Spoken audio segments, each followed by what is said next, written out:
సమస్త మహిమ ఘనత ప్రభావములు జీవం గల దేవునికి చెల్లును గాక. మన ప్రభువును రక్షకును జీవాధిపతి అయిన యేసుక్రీస్తు నామములో మీ అందరికి కూడా శుభావందనాలు తెలియజేస్తున్నాను. ప్రియులారా, ఈ యొక్క ప్రకటన గ్రంథాన్ని మనం ధ్యానం చేసే భాగ్యాన్ని దేవుడు మనకు అనుగ్రహించున్నారు. ఈరోజు దేవుడు మనకు నేర్పించబోతున్నటువంటి వర్తమానము ప్రకటన గ్రంథము 4వ అధ్యాయం నుండి మనం ధ్యానం చేయబోతున్నాము. ప్రార్థన చేసుకుని ఈ యొక్క వాక్యాన్ని మనం ధ్యానం చేసుకుందాం.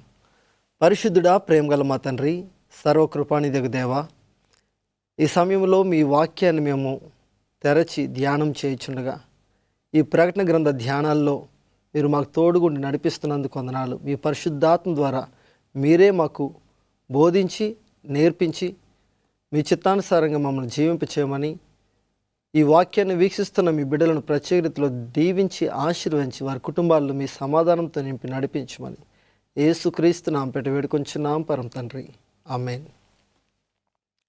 ప్రియులారా, ఈరోజు మనము ప్రకటన గ్రంథంలో ఉన్న 24 పెద్దలు ఎవరు అనే విషయాన్ని మనం నేర్చుకోబోతున్నాం. దేవుడు మోషేతో నీవు పెద్దలను ఏర్పాటు చేయమని ఇత్రో ద్వారా ఆలోచన చెప్పినట్లుగా మనం చూస్తున్నాం. వారికి పెద్దలను ఏర్పాటు చేసిన రీతిగా వారు పెద్దలుగా ఉండి సమాజాల్ని దేవుని ప్రజలు నడిపించిన విధానాన్ని మనం చూస్తున్నాం. అదే రీతిగా క్రొత్త నిబంధనలు కూడా సంఘ పెద్దలను నియమించినట్లుగా ఆ సంఘ పెద్దలు దేవుని యొక్క స్వార్థ పనిలో ఏ రీతిగా పాలి భాగస్థులై దేవుని యొక్క పరిచర్యలో వాడబడి ఉన్నారో మనం నూతన నిబంధనలు కూడా మనం చూస్తున్నాం. అయితే ప్రకటన గ్రంథము 4వ అధ్యాయంలో మనం చూస్తున్నప్పుడు 24 పెద్దలు కనిపిస్తున్నారు. ఈ 24 పెద్దలు ఎవరు అనే విషయాన్ని మనం ధ్యానం చేయబోతున్నాం. మొట్టమొదటిగా ప్రకటన గ్రంథము 4వ అధ్యాయం 1వ వచనం చదువుకుందాం. Revelation chapter 4:1. ఈ సంగతులు జరిగిన తరువాత నేను చూడగా, అదిగో పరలోకమందు ఒక తలుపు తెరవబడి ఉండెను. మరియు నేను మొదట వినిన స్వరము బోరధ్వని వలె నాతో మాట్లాడగా వింటిని. ఆ మాట్లాడిన వాడు, ఇక్కడికి ఎక్కిరము, ఇక మీదట జరగవలసిన వాటిని నీ కనుపరచెదను. ఇక్కడ యోహాను చూస్తుండగా పరలోక దర్శనము ఆత్మవశుడిగా పరలోకమునకు కొనుపోబడినట్లుగా ఆ పరలోక దర్శనాన్ని చూస్తున్నట్లుగా మనం చూస్తున్నాం. అయితే దేవుడు ఈ యొక్క దర్శనాన్ని చూపిస్తూ యోహాను చూస్తున్నటువంటి విషయం ఏంటంటే, అక్కడ దేవుని యొక్క సింహాసనాన్ని చూస్తున్నాడు. 2వ వచనంలో రెవల్యూషన్ చాప్టర్ 4:2. వెంటనే నేను ఆత్మవశుడినైతిని, అదిగో పరలోకమందు ఒక సింహాసనం వేయబడి ఉండెను. సింహాసనం నందు ఒకడు ఆసీనుడై ఉండెను. ఆసీనుడై ఉన్నవాడు దృష్టికి సూర్యకాంత పద్మరాగములను పోలినవాడు. మరకతము వలె ప్రకాశించు మేఘధనస్సు సింహాసనమును ఆవరించుండెను. ఇక్కడ మనం చూస్తున్నట్లయితే దేవుని యొక్క సింహాసనాన్ని వర్ణిస్తూ వజ్ర వైడూర్యాలతో యోహాను వర్ణిస్తున్నాడు. ఎందుకంటే అవి వర్ణాతీతమైనవి, మానవ మాటలతో చెప్పాలట. అందుకని ఈ వజ్ర వైడూర్యాలను ఉపయోగిస్తూ యోహాను తెలియజేస్తున్నాడు. దేవుని యొక్క సింహాసనము ఒక ఆరెంజ్ కలర్ రంగులో కనిపిస్తున్నట్లుగా చెబుతూ ఉన్నాడు. అదే రీతిగా దేవుని యొక్క సింహాసనం చుట్టూ ఒక మేఘధనస్సు చూస్తున్నాడు. మేఘధనస్సు గురించి మనం చూస్తున్నప్పుడు దేవుడు నోవహును అతని కుటుంబాన్ని ఆ జలప్రలయంలో కాపాడి, ఆ జలప్రలయం అయిన తరువాత ఆ ఓడల నుండి బయటకు తీసుకొచ్చిన తర్వాత దేవుడు వారికి ఒక సూచనను ఇచ్చున్నారు. నేను మరలా ఈ భూమి అంతటినీ కూడా ఈ రీతిగా జలప్రలయం రప్పించి సమస్తమును నాశనం చేయనని గుర్తుగా దేవుడు వర్ష ధనస్సు లేదా మేఘ ధనస్సు, రెయిన్బో అంటున్నాం, దేవుడు ఆయన ధనస్సును ఆ యొక్క రీతిలో మనకు కనుపరుస్తున్నట్లుగా మనం చూస్తున్నాం. ఆయన సింహాసనం చుట్టూ ఈ ధనస్సు ఉంటుంది. అదే ధనస్సును దేవుడు మనకు ఆయన చేసిన వాగ్దానాన్ని గుర్తు చేయడానికి ప్రతిసారి కూడా వర్షం వచ్చినప్పుడల్లా దేవుడు అది మనకు కనుపరుస్తున్నారు. తద్వారా దేవుడు నోవహుకు అతని కుటుంబానికి చేసిన వాగ్దానం మనకు కూడా చేస్తున్నట్లుగా ప్రత్యేక రీతిలో నోవహు అతని కుటుంబము ఇంకా ఈ భూమండలంలో సమస్తం నాశనం చేయబడి ఉన్నాయి. వారికి ఆ యొక్క అన్ని రోజులు కూడా వాడలో కావాల్సిన ఆహారం సమస్తం సమకూర్చున్నారు. అయితే ఇప్పుడు మరలా న్యూ స్టార్ట్ వారు చేయవలసి ఉన్నారు. ఆహారం ఎటువంటి పండించే అప్పటి వరకు పంట పండినటువంటి ఆ పంటలన్నీ కూడా నాశనం అయిపోయి ఉన్నాయి. కాబట్టి ఇప్పుడు దేవుడు వారికి ఇస్తున్న వాగ్దానం ఏంటంటే, ఐ యామ్ విత్ యూ, నేను మీకు తోడుగా ఉన్నాను, నా యొక్క ధనస్సును నేను మీకు ఇస్తూ నేను మిమ్మల్ని విడిచిపెట్టనని గొప్ప వాగ్దానాన్ని చేసినట్లుగా మనం చూస్తున్నాం. దేవుని యొక్క ధనస్సును మనం చూస్తున్నప్పుడు, దేవుని సింహాసనం ఎదుట మనం దేవుని సింహాసనాన్ని చూస్తున్నప్పుడు, మనం వర్ష ధనస్సును చూస్తున్నప్పుడు దేవుని సింహాసనాన్ని గుర్తు చేసుకుందాం, దేవుని వాగ్దానాన్ని జ్ఞాపకం చేసుకుందాం, దేవుడు మనల్ని విడిచిపెట్టరనే విషయాన్ని గుర్తుంచుకుందాం. అదే రీతిగా 4వ వచనం, రెవల్యూషన్ చాప్టర్ 4:4, ప్రకటన 4:4, సింహాసనం చుట్టూ 24 సింహాసనములుండెను, ఈ సింహాసనములందు 24 పెద్దలు తెల్లని వస్త్రములు ధరించుకుని తమ తలల మీద సువర్ణ కిరీటములు పెట్టుకున్న వారై కూర్చుండిరి అనే మాటను మనం చూస్తున్నాం. ఇక్కడ ఈ యొక్క 24 పెద్దలు తెల్లని వస్త్రాలను ధరించుకుని ఉన్నారు. తెల్లని వస్త్రం దేని సూచనగా ఉన్నది? ఇదివరకు మనం చూస్తున్నాము, యేసుక్రీస్తు ప్రభువారి యొక్క నీతికి సూచనగా ఉంది, the righteousness of Jesus Christ. ఈ 24 పెద్దలు యేసుక్రీస్తు నీతిని ధరించుకొని ఉన్నారు. ఈ యొక్క 24 పెద్దలు చక్కగా తమ తలల మీద సువర్ణ కిరీటములు పెట్టుకుని వారే కూర్చున్నట్లుగా మనం చూస్తున్నాం. ఎవరు ఈ 24 పెద్దలు? వీరు దూతలు కారు. అయితే ఈ యొక్క 24 పెద్దలు మనుషుల్లోంచి తీసుకొని పోబడిన వారే. అయితే ఎవరు పరలోకం వెళ్ళారు అని మనం చూస్తే, లేఖనాల ప్రకారంగా, మనకున్నటువంటి లేఖన ఆధారం ప్రకారంగా ఈ లోకం నుండి కొనుపోబడిన వారిలో, పరలోకానికి కొనుపోబడిన వారిలో హానోకు దేవునితో కూడా నడిచి పరలోకంకి వెళ్ళిపోయి ఉన్నాడు. అదే రీతిగా మోషే తన మరణం తర్వాత యేసుక్రీస్తు ప్రభువారు మిఖాయేలుగా ఆయన వచ్చి మోషేను పునరుత్థానం ఛేదించి తీసుకువెళ్ళినట్లుగా యోధా 9వ వచనంలో మనం చూస్తున్నాం. అదే రీతిగా ఏలియా మరణాన్ని రుచి చూడకుండా సజీవునిగా ఆ యొక్క అగ్ని రథముల చేత కొనుపోబడినట్లుగా మనం చూస్తున్నాం. ఈ ముగ్గురు మాత్రమే పరలోకానికి వెళ్ళినట్లుగా లేఖనాలు తెలియజేస్తున్నాయి. చనిపోని ఏ వ్యక్తి కూడా వెనువెంటనే పరలోకం వెళ్ళిపోరు. కారణం ఏంటంటే, వాక్యాధారంగా మనం చూసినట్లయితే వాక్యం చాలా స్పష్టంగా తెలియజేస్తుంది, పునరుత్థాన దినం వరకు చనిపోయిన వారందరూ కూడా సమాధులు నిద్రించదరని లేఖనం సెలవిస్తున్నది. అందుచేత ఈ యొక్క పరలోకానికి వెళ్ళినటువంటి వ్యక్తుల్లో వాక్యం ప్రకారం ఈ ముగ్గురు కనిపిస్తున్నారు. మరి ఇక్కడ మనం చూస్తే 24 పెద్దలు కనిపిస్తున్నారు. వీళ్ళెవరు? ఏ సమయంలో వీరు పరలోకానికి వెళ్ళి ఉన్నారు అని మనం చూసినట్లయితే, అసలు ఈ యొక్క 24 పెద్దలను దేవుడు ఏర్పాటు చేసుకోవడం ఏంటి? ఇంకా అంతకంటే ఎక్కువ సంఖ్య అనుకోవచ్చు కదా, లేదా ఇంకా దానికంటే తక్కువ సంఖ్య దేవుడు ఏర్పాటు చేయొచ్చు కదా. 24 పెద్దలు అనే మాటను మనం చూస్తున్నప్పుడు మనకు గుర్తు వస్తున్నది, దాదాపు మనం అనుకుంటాము 12 గోత్రాలు ఉన్నాయి, ఇశ్రాయేల్ గోత్రాలు. ఓకే, వారిలో ఒక 12 మందినేమో, అదే రీతిగా 12 మంది శిష్యులు ఉన్నారు, ఆ 12 మందినేమో అని మనం అనుకోవచ్చు. కానీ వాక్యము ఏం సెలవిస్తుందో కూడా మనం చూద్దాం. ప్రత్యక్ష గుడార సేవలో యాజకులు సేవ పరిచర్య చేస్తుండగా వారిలో ఇంక యాజకులు చాలామంది మాకు కూడా సేవ చేసే అవకాశం రావాలని వారు ఆలోచిస్తున్న సమయంలో దావీదు వారికి వంతులను నిర్ణయించినట్లుగా మనం చూస్తున్నాం. చీట్లు వేసి వంతులు నిర్ణయించినట్లుగా 1 దినవృత్తాంతంలో 24:18 వచనంలో మనం చూస్తే, 1 Chronicles chapter 24:18, ఈ అధ్యాయం అంతట్లో మనం చూసినట్లయితే అక్కడ 24 ఏర్పాటు చేసినట్లుగా మనం చూస్తున్నాం.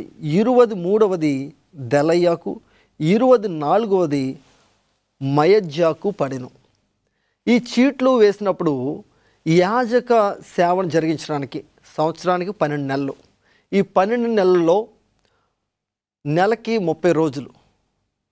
ఇక్కడ ఈ నెలకి 30 రోజుల్లో 15 రోజులు ఒక బృందము, 15 రోజులు ఒక బృందము, ఆ రీతిగా 24 బృందాలుగా 24 యాజకులను ఆయన ప్రత్యేకపరిచినట్లుగా మనం చూస్తున్నాం. ఆ రీతిగా వారికి ప్రతి ఒక్కరు కూడా సేవ చేసే అవకాశం వచ్చేలాగిన దావీదు దేవుని జ్ఞానంతో ఈ రీతిగా ఈ చీట్లు వేసి ఏర్పాటు చేసినట్లుగా మనం చూస్తున్నాం. దేవుడు దావీదుకి ఇచ్చిన ఆ జ్ఞానం ప్రకారంగా ఏ రీతిగా అయితే ఈ భూలోక గుడారంలో 24 పెద్దలుగా 24 యాజకులను ఏర్పాటు చేస్తున్నారో అదే రీతిగా పరలోక గుడారంలో కూడా దేవుడు 24 పెద్దలను ఏర్పాటు చేస్తున్నారు. వారు ఎప్పుడు పరలోకానికి వెళ్ళి ఉన్నారు? వారు ఖచ్చితంగా మనుషులే అని మనకు అర్థమవుతుంది. ఎందుకంటే ఈ యొక్క అధ్యాయాన్ని మనం చూస్తున్నప్పుడు వారు ఖచ్చితంగా మనుషుల్లోంచి కొనబడిన వారు కానీ చాలా స్పష్టంగా తెలియజేయబడుతున్నది. వారు ఎప్పుడు పునరుత్థానం చెంది ఉన్నారు? ఎందుకంటే యేసుక్రీస్తు రెండవ రాకడ వరకు ఆ అంత్య దినమున పునరుత్థాన దినమందు పరిశుద్ధులు లేపబడతారని వాక్యం సెలవిస్తున్నది. మరి ఈ యొక్క 24 పెద్దలు ఎలా పరలోకం వెళ్ళి ఉన్నారని మనం చూస్తే యేసుక్రీస్తు ప్రభువారు శిలువ మరణ సమయంలో మత్తయి సువార్త 27వ అధ్యాయం మనం తెరుద్దాం. Please come with me to Matthew, the gospel according to Matthew chapter 27. మత్తయి సువార్త 27వ అధ్యాయంలో మనం చూసినట్లయితే ఇక్కడ యేసుక్రీస్తు ప్రభువారు శిలువ మరణ సమయంలో 52వ అధ్యాయంలో మనం చూద్దాం. Matthew chapter 27 verse 52. సమాధులు తెరవబడెను, నిద్రించిన అనేక మంది పరిశుద్ధుల శరీరములు లేచెను. వారు సమాధుల నుండి బయటకు వచ్చి ఆయన లేచిన తరువాత పరిశుద్ధ పట్టణంలో ప్రవేశించి అనేకులకు అగపడిరి అనే మాటను మనం చూస్తున్నాం. యేసుక్రీస్తు ప్రభువారు శిలువ మరణ సమయంలో ఇది సమాప్తమాయును అనగానే ఒక గొప్ప భూకంపం కలిగింది. ఆ భూకంప సమయంలో ఇది సమాప్తమాయనని ప్రభు యొక్క మాటకుతో సమాధులు భూకంప తాకిడికి సమాధులు తెరవబడ్డాయి. అయితే ఆయన తిరిగి పునరుత్థానుడై 3వ దినం లేచిన తర్వాత వీరు కూడా అనేక మందికి ఆ దినాన ప్రత్యక్షమయ్యారు. యేసుక్రీస్తు ప్రభువారు పునరుత్థానమైన తర్వాత ఆయన ఈ యేసుక్రీస్తు ప్రభువారి యొక్క మరణ పునరుత్థానాల ద్వారా పునరుత్థానాన్ని పొందుకున్నటువంటి వారిని ఆయన ప్రథమ ఫలాలుగా పరలోకానికి తీసుకువెళ్ళినట్లుగా మనం చూస్తున్నాం. ఎఫెసీయులకు రాసిన పత్రిక 4వ అధ్యాయం 8వ వచనం, ఎఫెసియన్స్ చాప్టర్ 4 వర్స్ 8. అందుచేత ఆయన ఆరోహణమైనప్పుడు చెరను చెరగా పట్టుకొని పోయి మనుషులకు ఈవులను అనుగ్రహించినని ప్రవక్త చెప్పి ఉన్నాడు. యేసుక్రీస్తు ప్రభువారి యొక్క పునరుత్థాన సమయంలో యేసుక్రీస్తు ప్రభువారు ఆయనతో పాటు వీరిని ప్రథమ ఫలములుగా పరలోకానికి తీసుకుని వెళ్ళి ఉన్నారు. ఆయన ఆరోహణమైనప్పుడు చెరను చెరగా పట్టుకుని పోయి మనుషులకు ఈవులను అనుగ్రహించున్నారని మాటను మనం చూస్తున్నాం. కాబట్టి ఈ యొక్క 24 పెద్దలు బైబిల్ పండితుల ప్రకారంగా దేవుని యొక్క వాక్య పరిశోధనలో మనకు తెలుస్తున్న విషయం ఏంటంటే వీరు యేసుక్రీస్తు ప్రభువారి యొక్క పునరుత్థానం ద్వారా ఆయన పునరుత్థానమైన తర్వాత తీసుకుని వెళ్ళినటువంటి వారి ఈ యొక్క 24 పెద్దలుగా దేవుడు వారిని ఏర్పాటు చేస్తున్నారని చాలా స్పష్టంగా లేఖనంలో మనకు అర్థమవుతున్నది.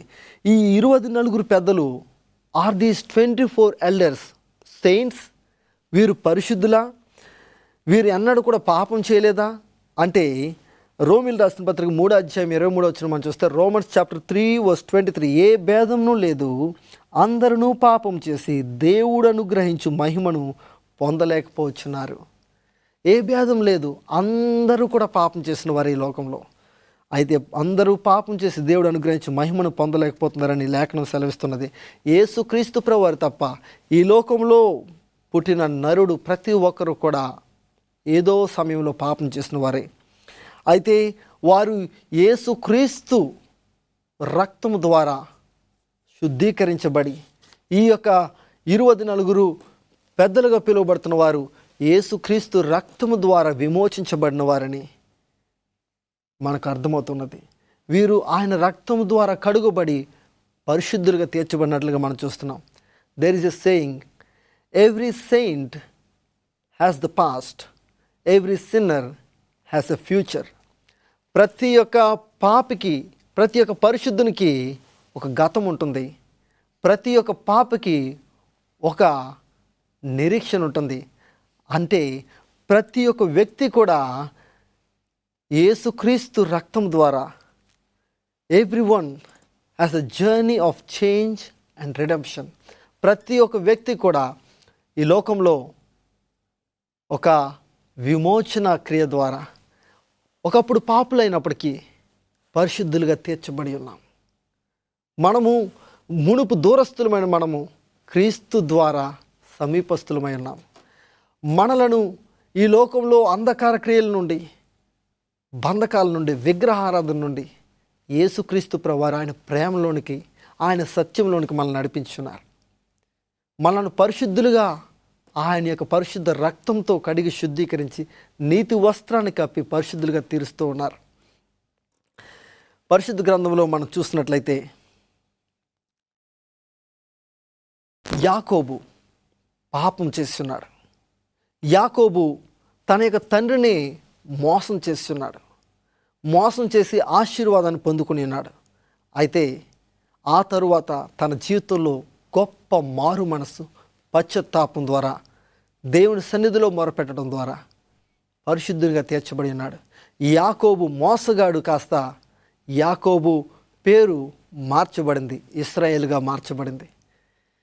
మోషే ఒక గొప్ప నాయకుడిగా పరివర్తన చెందకముందు దేవుడు మోషే యొక్క జీవితంలో మనం చూసినట్లయితే మోషే కూడా ఒక నరహత్య చేస్తున్నాడు.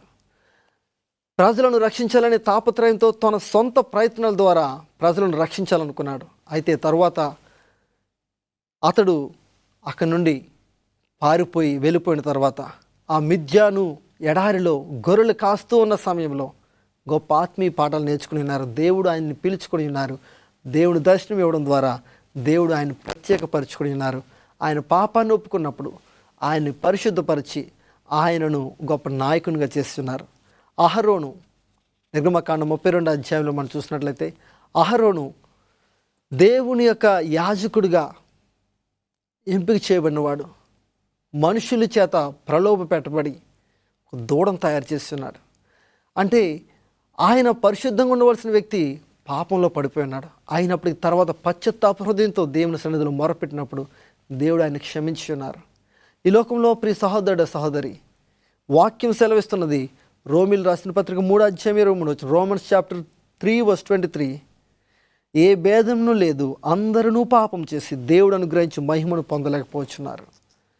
అందరూ కూడా పాపం చేసిన వారే, పాపంలో పట్టబడిన వారే. ఆ పాపము నుండి విడిపించగల సర్వశక్తి గల దేవుడు యేసుక్రీస్తు ప్రభువారు మాత్రమే. రోమిల్ రాసిన పత్రిక 3:11 నుండి 12 వరకు మనం చూస్తే రోమన్స్ చాప్టర్ 3:11-12 నీతిమంతుడు లేడు, ఒక్కడునూ లేడు, గ్రహించువాడెవడునూ లేడు, దేవుని వెదకువాడెవడునూ లేడు, అందరినూ త్రోవ తప్పి ఏకంగా పనికి మాలిన వారేరి మేలు చేయువాడు లేడు, ఒక్కడైనను లేడు. ఈ లోకంలో ఎవరు కూడా నీతిమంతులు కాదని లేఖనం చాలా స్పష్టంగా తెలియజేస్తుంది. భేదం ఏదీ లేదు, అందరూ కూడా పాపం చేసి దేవుడు అనుగ్రహించి మహిమను పొందలేకపోయిన స్థితిలో ఉన్నటువంటి వారికి దేవుడు ఆయన యొక్క ప్రేమ చేత, ఆయన యొక్క కరుణా వాత్సల్యత చేత ఆయనే శిలువ బలియాగం చేసి యేసుక్రీస్తు ప్రభువారు రక్షణ భాగ్యాన్ని అనుగ్రహిస్తున్నారు. ఎవరైతే మారు మనసు పొంది పశ్చాత్తాపడతారో, నీవు ఎంత ఘోర పాపమైనప్పటికీ, ఎంత ఘోరమైన పాపంలో నువ్వు కూరుకుపోయినప్పటికీ యేసుక్రీస్తు ప్రభువారు నిన్ను విమోచించగలరు. నీవు మారు మనసుతో ప్రభువా నన్ను దయతో క్షమించని ఆయన వైపు తిరిగినట్లయితే. Come with me to 1 John chapter 1:9. 1 యోహాను 1:9 చదువుకుందాం. మన పాపములను మనము ఒప్పుకొని ఎడల ఆయన నమ్మదగిన వాడును నీతిమంతుడును గనుక ఆయన మన పాపములను క్షమించి సమస్త దుర్నీతి నుండి మనలను పవిత్రులనుగా చేయను. మన పాపములను మనం ఒప్పుకున్నట్లయితే ఆయన నీతిమంతుడు, ఆయన పరిశుద్ధుడు, ఆయన పరిశుద్ధతను మనకు అనుగ్రహిస్తానని, మన సమస్త దుర్నీతి నుండి మనల్ని పవిత్రులుగా చేస్తానని ఆయన వాగ్దానం చేస్తూ ఉన్నారు.